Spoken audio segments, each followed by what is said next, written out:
इतिहास गवाह है कि जब जब आपको शक्ति की जरूरत होती है, जब जब आपको सत्ता पाने की जरूरत होती है, तब आप एक महिला को देवी बनाकर उसकी पूजा करने लगते हैं, वंदना करने लगते हैं। आपकी वंदना, आपका महिलाओं का सम्मान, जब मणिपुर पे हमारी महिलाएं निवस्त्र हो रही थी, हमने तब देखी। हमारी ममता है कि हम आपको, अपने आप को आपके सामने दया का पात्र बनने देते हैं। कि जब इस नई बिल्डिंग का उद्घाटन हुआ तो हमारी महिला राष्ट्रपति आदरणीय मुर्मू जी को उद्घाटन तक में नहीं बुलाया गया। यह है आपकी नारी वंदना। आखिर क्यों नहीं आज के हिस्से में आप महिलाओं को हिस्सा देना चाहते हैं? वंदन विधेयक का नाम दिया है, इसको समानता का अधिकार दे, हमें वंदना और पूजा नहीं करें।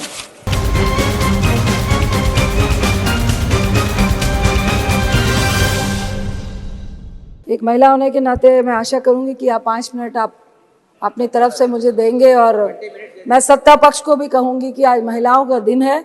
मैं होम मिनिस्टर साहब से रिक्वेस्ट करती हूं कि 5 मिनट आप अपनी तरफ से मुझे दीजिएगा, अपनी पार्टी से दीजिएगा।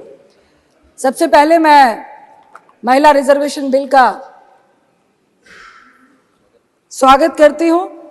मैं भी महिला हूं और चाहते हैं हम लोग कि महिलाओं की जो भागीदारी है वो सदन में बढ़े, राजनीतिक परिवेश में बढ़े, लोगों के प्रतिनिधित्व करने में बढ़े। मैं एक आपत्ति दर्ज कराना चाहती हूं, जिसका नाम आपने दिया है महिला आरक्षण का, नारी शक्ति विधेयक। ये नारी शक्ति विधेयक है, लेकिन अपने नाम दे दिया इसका नारी शक्ति वंदन विधेयक। मुझे लगता है ये एक संवैधानिक अधिकार है, ये कोई दैविक वरदान नहीं है, ये कोई प्रधानमंत्री साहब का या आपका दिया हुआ महिलाओं को दया का पात्र नहीं है। ये हमारा एक संवैधानिक अधिकार है। आपने इसका नाम दैविक और दया और पूजा से जोड़ के, मुझे लगता है जो आंदोलन का इतिहास था उसको भी खत्म करने की कोशिश की है। ये एक मैं महिला होने के नाते बोल रही हूं। वंदना आपके सरकार में महिलाओं की कितनी होती है यह हम सबको मालूम है। वंदना हम महिलाओं की, सत्ता पक्ष हो या विपक्ष में हो, जितनी भी पुरुष मानसिकता है, महिलाओं की वंदना इतिहास गवाह है कि जब जब आपको शक्ति की जरूरत होती है, जब जब आपको सत्ता पाने की जरूरत होती है, जब जब आप विजय की आशा रखते हैं, तब आप एक महिला को देवी बनाकर उसकी पूजा करने लगते हैं, वंदना करने लगते हैं। लेकिन अंदर में एक पुरुष की जीत और उसकी वंदना होती है। आपकी वंदना हमने जंतर मंतर में बैठी उन महिलाओं के रूप में देखी। आपकी वंदना, आपका महिलाओं का सम्मान, जब मणिपुर पे हमारी महिलाएं निवस्त्र हो रही थी, हमने तब देखी। आपकी वंदना और आपकी पूजा और सम्मान, जब एक रेपिस्ट को बचाने के लिए, जब आप सत्ता पक्ष वालों को यह मालूम चलता है कि वोट की राजनीति में जरूरत है, तो मैं रिक्वेस्ट करती हूं, हमें अधिकार चाहिए। दया का पात्र ना महिला कभी थी ना होगी। यह हमारी करुणा है, हमारी ममता है कि हम आपको, अपने आप को आपके सामने दया का पात्र बनने देते हैं, क्योंकि हमारे में इतनी करुणा है। हम आज इस नए सदन में बैठे हुए हैं, मैं प्रशंसा करती हूँ, बहुत अच्छा है, लविश है। लेकिन एक बात जरूर कहूंगी, जो पुराना सदन है वो घड़े का पानी है, और ये जो नया है रेफ्रिजरेटर का पानी है। और घड़े के पानी की जो महक होती है ना, वो जिंदगी सालों सालों तक हम भूल नहीं पाते हैं। बस इतना फर्क है, ये आपको भी सोचना पड़ेगा कि आखिर ये फर्क इस पुराने बिल्डिंग और नए बिल्डिंग में क्यों है। मैं जरूर बोलूंगी कि आप महिलाओं के अधिकार की बात कर रहे हैं। मेघवाल साहब को मैं लोकसभा में कल सुन रही थी टीवी में बैठकर, आप बड़ी बड़ी वंदना और नारी शक्ति की बात कर रहे थे।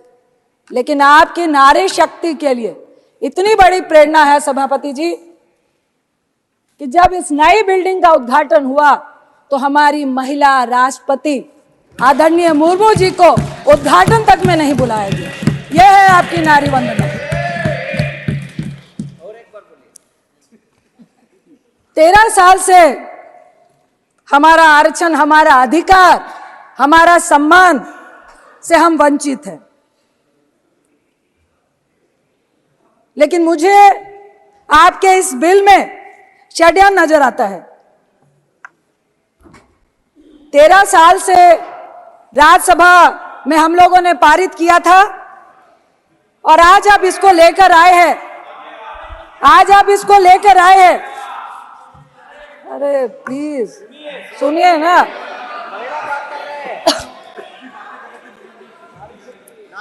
आज आप इसको लेकर आए हैं 9.5 साल के बाद। 2014 में आप सत्ता में आए, आपके मैनिफेस्टो में था महिला आरक्षण देना है। 9.5 साल क्यों लग गए? मेरा पहला सवाल आपसे यही है। दूसरा सवाल, महिला आरक्षण के लिए आपको स्पेशल सत्र बुलाने की जरूरत क्यों पड़ गई? प्रचार करना था। जो लाइमलाइट लेने की आदत आपको हमेशा से रही है, इसमें भी महिलाओं को भी आपने यूज किया है।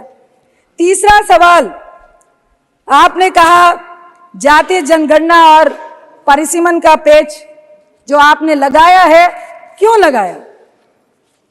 मैं आपसे पूछती हूं, आपने इसका जवाब दे रहे थे कल कि अगर हम ये नहीं कहते तो आप पीआई लेकर सुप्रीम कोर्ट जाते।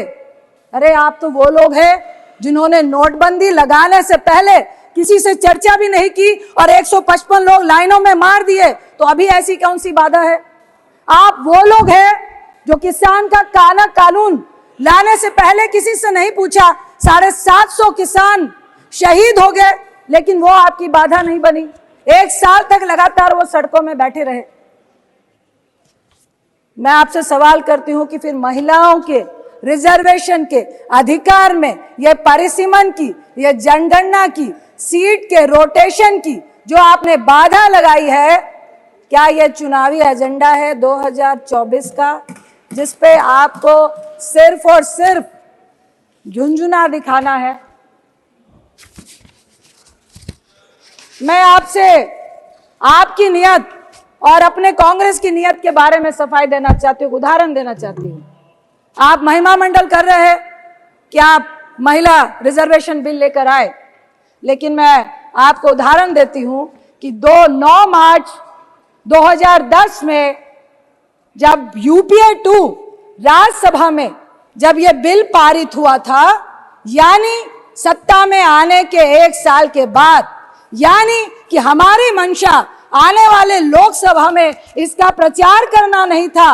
10, 11, 12, 13, 14 में चुनाव था। हम सिर्फ और सिर्फ महिला को सशक्तिकरण करना चाहते थे।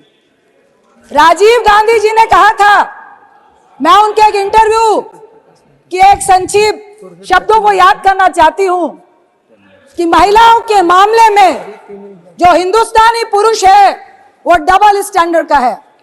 एक तरफ तो वो ऊंचे सिंहासन में महिला को बैठाता है, लेकिन दूसरी तरफ जब उसको सम्मान और समानता का अधिकार देने की बारी आती है, तब वो अपना पल्ला खींच लेता है, जैसा कि आपने हमारी राष्ट्रपति जी के साथ किया,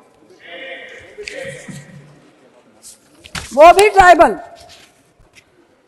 मैं आपसे सिर्फ इतना कहना चाहती हूं कि देखिए, हम चाहते हैं कि जातीय जनगणना, परिसीमन, रोटेशन को दरकिनार करके आप महिला को आरक्षण क्यों नहीं देना चाहते हैं? इसका मतलब है आप पुरुष के हिस्से में से महिलाओं को हिस्सा नहीं देना चाहते हैं। आप परिसीमन करेंगे, सीटें बढ़ाएंगे, उसके बाद आप महिलाओं को एक अलग से हिस्सा देंगे। आखिर क्यों नहीं आज के हिस्से में आप महिलाओं को हिस्सा देना चाहते हैं? मैं आपसे इतना ही कहूंगी कि हमारा जो महिलाओं को मजबूत करने का जो महिला का बिल था वो यूपीए 2 में जो राज्यसभा में पास हुआ, हम चाहते हैं कि ये जो आपने नारी शक्ति का वंदन विधेयक का नाम दिया है, इसको समानता का अधिकार दे, हमें वंदना और पूजा नहीं करें। इसके साथ मैं आपसे जरूर कहूंगी कि हम चाहते हैं कि ये बिल पास हो, SC ST के साथ OBC महिलाओं को भी अधिकार मिले, क्योंकि हमारी और आपकी जैसी महिलाएं संघर्ष करके आई हैं, कल भी आ जाएंगी, हमें भी संघर्ष करना पड़ता है।